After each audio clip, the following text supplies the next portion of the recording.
Good morning class. Today we are going to continue our exercise 1.2, that is from question number 6. Let me read the question first. Find the probability of getting R in the first place and M in the last place when all the letters of the word random are arranged in all possible ways. Okay, तो यहाँ पे event में क्या दिया हुआ है कि आपको ये जो वर्ड रैंडम RANDOM ये रैंडम को आपको अरेंज करना है। आपको याद है 11th में हमने यहाँ पे किया था परम्यूटेशन कॉम्बिनेशन वाला क्वेश्चंस। जब अरेंजमेंट की बात आती है तो वहां पे हम क्या करते हैं, परम्यूटेशन करते हैं। ठीक है, तो सबसे पहले ये कितना है हम देख लेंगे, 1 2 3 4 5 6। तो ये आपका हो जाएगा 6 फैक्टोरियल। आपका एन क्या होगा, 6 फैक्टोरियल। तो क्या होगा ये 6 into 5 into 4 into 3 into 2 into 1 और आपका इसका आंसर आएगा 720। चलो एन तो मिल गया। अभी क्वेश्चन में हमें कंडीशन दी है, क्या दिया है देखो, RANDOM। क्वेश्चन में ये बोला गया है कि जो फर्स्ट प्लेस पे आर ही आना चाहिए, बोला है ना। Find probability of getting R in the first place। R को फर्स्ट प्लेस पे ही रखना है आपको और M को लास्ट प्लेस पे रखना है। मतलब ये दो की प्लेस तो फिक्स है, तो समझेंगे कितना ये एक यहाँ पे जगह कितनी उसकी प्लेस फिक्स है, तो कितना आएगा 1P1। सेम फॉर M, इसकी प्लेस फिक्स है। ओके, बाकी कितना बचा देखो 1 2 3 4। इसको हम कैसे भी अरेंज करें, क्या बचा हुआ है देखो ANDO। इसको हम पहले O रखे बाद में N रखे या D करे या A, कैसे भी इसको हम यहाँ पे अरेंज कर सकते हैं। ठीक है, तो ये कितने हैं, पूरे 4 प्लेस खाली है और उसको आप कोई भी पॉसिबल बेसिस को आप यहाँ पे इंटरचेंज कर सकते हो। तो इसके लिए आपका होगा ये 4P4। क्लियर है आपको, तो सॉल्व कर लेंगे इसे हम। तो 1P1 into 4P4 into 1P1। तो 1P1 आपका ये क्या हो जाएगा 1, 4P4 मीन्स आपका 4 फैक्टोरियल आता है, तो 4 into 3 into 2 into 1 that will give us 24। 1P1 का 1 हो जाएगा, तो उसको आप सॉल्व करोगे, आपका वैल्यू आएगा 24। क्लियर है, हमें अभी M मिल गया। फॉर्मूला क्या है हमारा यहाँ पे फाइंड करने का, M/N। आपका कितना आया M 24, N कितना आया आपका, वो है 720। ये कट होगा और ये हो जाएगा 1/30। अगर आप नहीं कर तो भी चलेगा, यहाँ पे स्टॉप कर सकते हो। क्लियर है, okay. Now next question, question number 7। Find the probability of getting vowel in the first, third and sixth place when all the letter of the word orange are arranged in all possible ways। Okay, तो question में क्या बोला है आपको, यहाँ पे देखे रखा है लेटर, क्या दिया हुआ है, वर्ड ऑरेंज दिया हुआ है। ठीक है, सबसे पहले हम अपना N लिख लेंगे। हमारे यहाँ पे कितना है वर्ड्स, हम गिनेंगे 1 2 3 4 5 6। 6 लेटर है, आपका क्या हो जाएगा ये 6 फैक्टोरियल। सॉल्व करो, 6 इंटू 5 इंटू 4 इंटू 3 इंटू 2 1, आपका वही 720 आएगा। चलो N आ गया। अभी M फाइंड करना है। हमें कंडीशन क्या दिया हुआ है कि फर्स्ट प्लेस पे, कौन से प्लेस पे दिया है देखो यहाँ पे, फर्स्ट थर्ड एंड सिक्स। तो first second third fourth fifth six, मतलब ये फर्स्ट थर्ड और सिक्स पे वावल्स आना चाहिए। As we all know vowels क्या होता है हमारा, AEIOU, ये होता है हमारा वावल्स। अभी ऑरेंज में वावल्स कितने हैं, ये देखो O है वावल में आएगा, A वावल है और E वावल है। तो यहाँ पे क्वेश्चन में क्या बोला है कि फर्स्ट थर्ड और लास्ट प्लेस, यहाँ पे 6 प्लेस पे आपका वावल ही आना चाहिए, उसके अलावा कोई और वर्ड्स नहीं चाहिए। मतलब ये 1 2 3 उसमें ये 3 वर्ड ही आना चाहिए, ये 3 लेटर ही आना चाहिए। ठीक है, तो मतलब कितने 3 प्लेस पे हमारे यहाँ पे कितने वर्ड आना चाहिए, यहाँ पे 3 वर्ड ही आना चाहिए, सॉरी दैट्स लेटर ही आना चाहिए। तो आपका क्या हो जाएगा वो 3P3, यहाँ पे कंफर्म दिया था। एक बात ध्यान देना, हमने यहाँ पे 1P1 1P1 1P1 नहीं किया। क्यों नहीं किया, यहाँ पे फिक्स नहीं बोला है कि फर्स्ट पे O ही आना चाहिए, थर्ड पे N ही आना चाहिए या लास्ट में ये जो भी आना चाहिए। कुछ दिया है कंफर्म कि आपको यही चाहिए? नहीं। अगर फर्स्ट यहाँ पे क्वेश्चन में हमें बोला गया था कि पहले प्लेस पे आर ही आना चाहिए, तो हमने 1 पे 1 साइड कर दिया। लास्ट पे एम ही आना चाहिए, तो हमने इसको भी हटा दिया। बट यहाँ पे क्या बोला है कि first, third and last place पे आपके वावल्स आना चाहिए। हो सकता है ना कि पहले यहाँ पे ओ है, यहाँ पे ए आए, यहाँ पे ई आए, या यहाँ पे ए आए, यहाँ पे ई, यहाँ पे ओ, या स्टार्टिंग में ई आएगा, यहाँ पे ए आएगा, यहाँ पे ओ, इंटरचेंज होगा ना वो। तो हमने इसको क्या लिखा? 3p3। ओके, अब कितना बचा देखो, 1 2 3, यानी ये बाकी जो R N G ये 3 लेटर है, ये भी तो इंटरचेंज हो सकते हैं ना आपस में, तो ये भी, इसका भी क्या आएगा? 3p3। क्वेश्चन समझना ध्यान से। ओके, तो अभी सॉल्व करेंगे इसे, तो आपका ये कितना हो जाएगा? 3 × 2 × 1 तो 6 हो जाएगा। Same for this, that will give us 36। अब हम सॉल्व कर लेंगे इसे। m/n, m कितना है हमारा? 36, n कितना है? 720। सॉल्व करोगे आपका वैल्यू आएगा 1/20। क्लियर है आपको कैसे फाइंड करना है? ये सब गेम टाइम ही पूरा है। सब गेम खेलते ना, अपने नाम से कर सकते हो। जैसे कि अभी सपोज कि मैंने यहाँ पे किया होगा कि यहाँ पे मेरा नाम NAHIDA, और मैंने यहाँ बोला है कि सेकेंड और फोर्थ प्लेस पे, मतलब NAHIDA सेकेंड, और यहाँ पे फोर्थ प्लेस पे, सेकेंड पे A ही आना चाहिए और फोर्थ प्लेस पे N ही आना चाहिए। तो हम क्या करेंगे उस वक्त? प्लेस फिक्स है ना, तो फिक्स कर देंगे। ठीक है, ऐसा। तो 1p1 कितना बचा बाकी? 1 2 3 4, 4p4 इंटू कर दो और सॉल्व कर लो। क्लियर है आपको किस वे से सॉल्व करना है इस questions? Okay, now next question, question number 8। 5 member of family, husband, wife and 3 children are randomly arranged in a row for a family photograph. Find the probability that the husband and wife are seated next to each other. Okay, तो question में क्या बोला गया है कि 5 members है। सबसे पहले हम अपना n लिख लेंगे। तो n यहाँ पे कितने मेंबर्स है? टोटल 5 मेंबर्स है ना, तो हमारा क्या होगा? वो 5 फैक्टोरियल होगा। सॉल्व कर लेंगे इसे हम। 5 × 4 × 3 × 2 × 1। सॉल्व करो, आपका आएगा आंसर 120। चलो, n तो आ गया हमारा। अभी फाइंड करने क्या कहा है वो देख लेंगे हम। फाइंड में क्या कहा है देखो, क्या बोला है?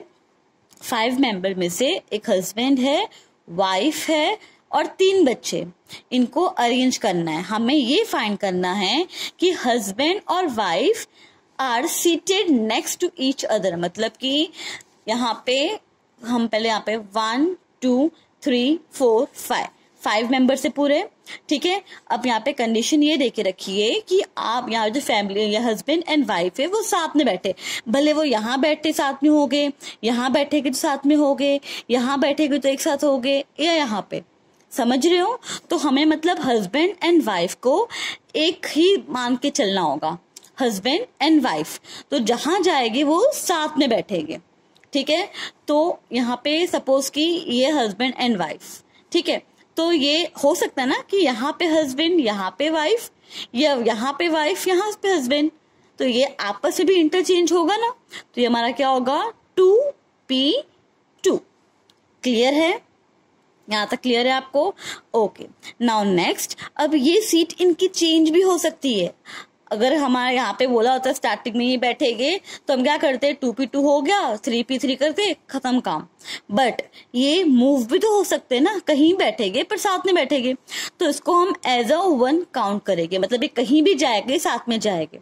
तो कितनी प्लेस हो गई देखो? 1 2 3 4, तो क्या होगा आपका? ये 4p4। आया समझ में? ध्यान देना, यहाँ पे हस्बैंड एंड वाइफ साथ में बैठेंगे फॉर अ फोटोशूट। तो अभी क्या करना है, यहाँ पे उनका आपस में सीट चेंज कर सकते हैं, तो हमने 2p2 कर लिया, चलो ठीक है। बट ये हस्बैंड वाइफ यही नहीं, यहाँ भी तो बैठ सकते, यहाँ भी बैठ सकते, यहाँ बैठ सकते, है ना। तो उसे हमने क्या किया, हस्बैंड वाइफ को एक ही काउंट किया, एज अ 1 काउंट किया, उसको हमने शिफ्ट किया, यहाँ वहाँ इंटरचेंज हो सकते हैं वो लोग। तो ये 1 2 3 और एक हस्बैंड वाइफ को हमने साथ में काउंट किया, वो हो जाएगा 4p4। इसको सॉल्व करोगे आप तो इसका आएगा 2, 4 का आप निकालो यहाँ पे, तो कितना हो जाएगा? ये हो जाएगा 24, मल्टीप्लाई करो, that will give us 48। Solve हो जाएगा। m कितना है हमारा 48 है, n कितना हमारा आया है पूरा 120। सॉल्व करो, आपका वैल्यूज का आएगा 2/5। क्लियर है। Now question number 9। Okay, 7 speakers A, B, C, D, E, F, G are invited in a program to deliver speech in random order. Find the probability that speaker B delivers speech immediately after speaker A. Okay. सबसे पहला का हमारा क्या होता है, हम पहले n ही find करेंगे। n मतलब हमारे टोटल नंबर कितने हैं, यहाँ पे कितने हैं मेंबर्स पूरे, A, B, C, D, E, F, G 7 है, मतलब 7 फैक्टोरियल है। तो सॉल्व करोगे आप 7 into 6 into 5 into 4 into 3 into 1, तो आपका वैल्यूज का आएगा 5040।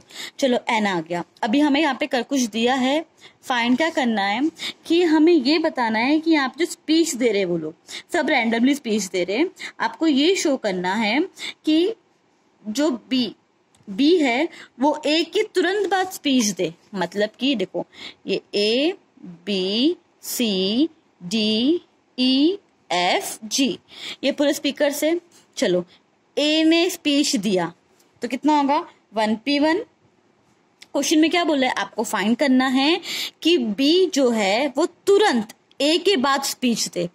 क्वेश्चन में क्या कहा था, कोई रैंडमली यहाँ वहां अपना स्पीच दे सकता है, बट आपको फाइंड करने ये बोला गया है कि जो बी है वो ए के तुरंत बाद अपना स्पीच देगा। मतलब ये आपका हो जाएगा 1P1। समझे।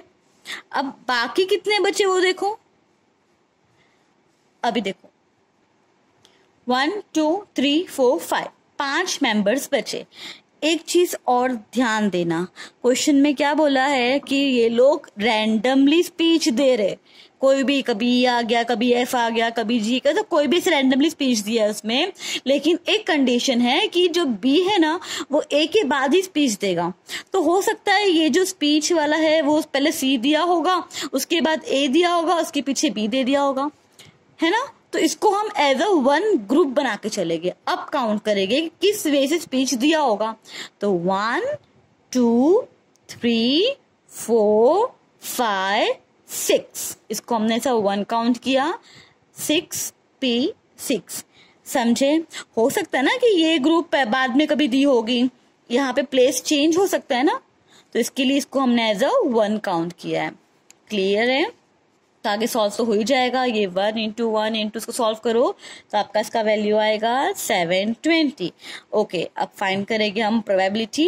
तो क्या हो जाएगा, ये आपका m/n 720 अपॉन कितना, ये पूरा हमारा n 5040 कट होगा, दैट विल गिव अस 1/7। और ये रहा हमारा आंसर। क्लियर है। Okay, now question number 10। Find the probability of having 5 Monday in the month of February of a leap year.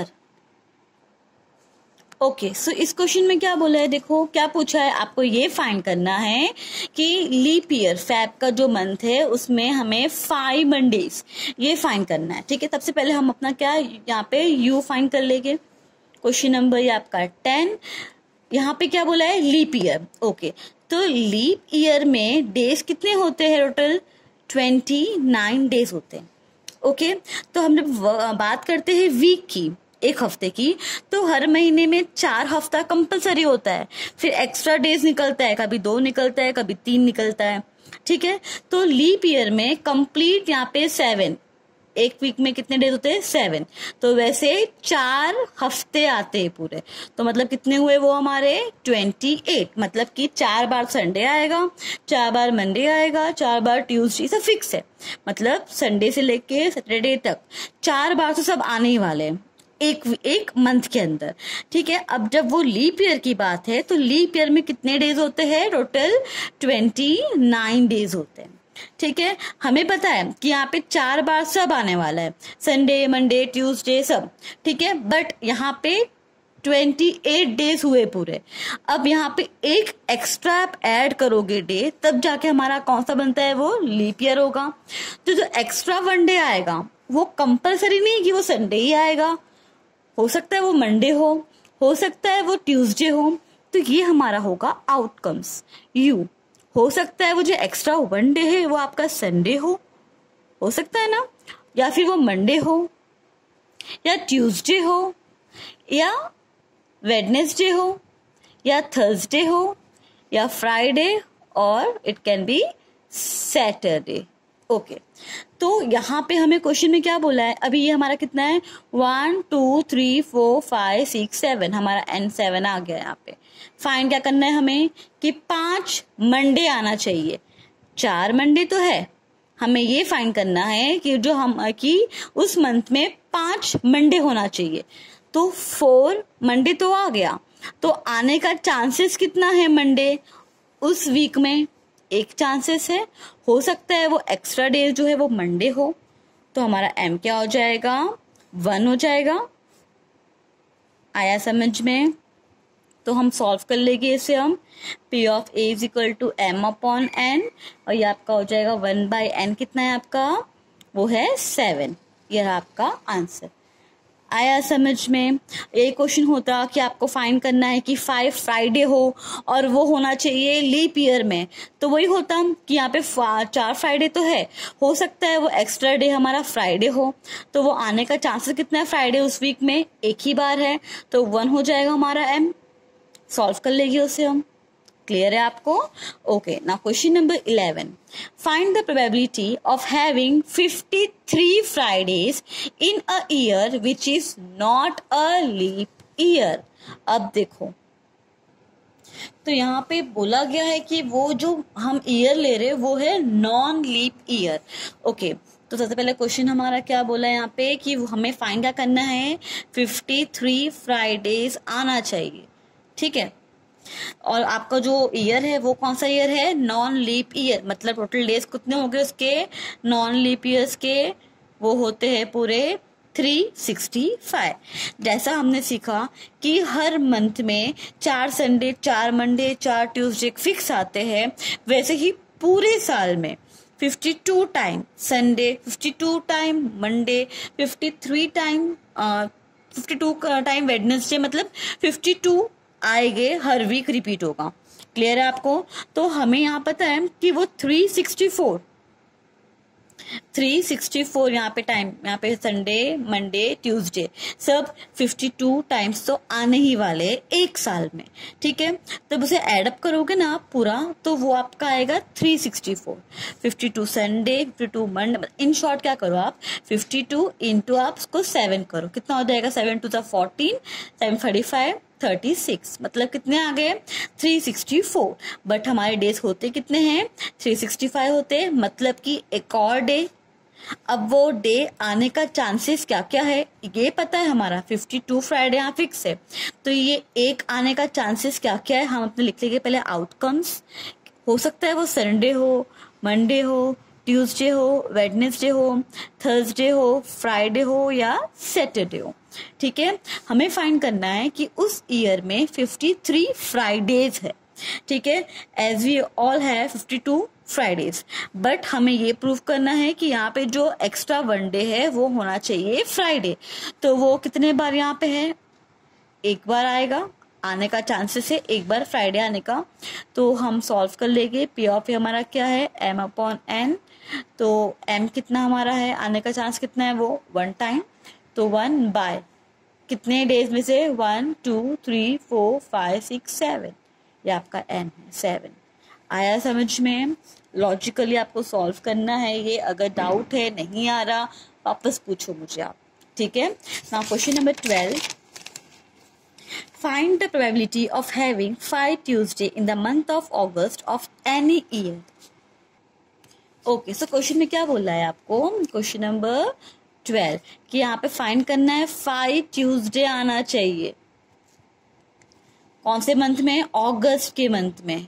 Okay, तो अगस्त में टोटल नंबर डेज कितने होते, नंबर ऑफ डेज अगस्त में आप काउंट करो, जैन फेब मार्च अप्रैल मई जून जुलाई अगस्त, 31 days होते पूरे आपके, वो 31 डेज होते, ठीक है।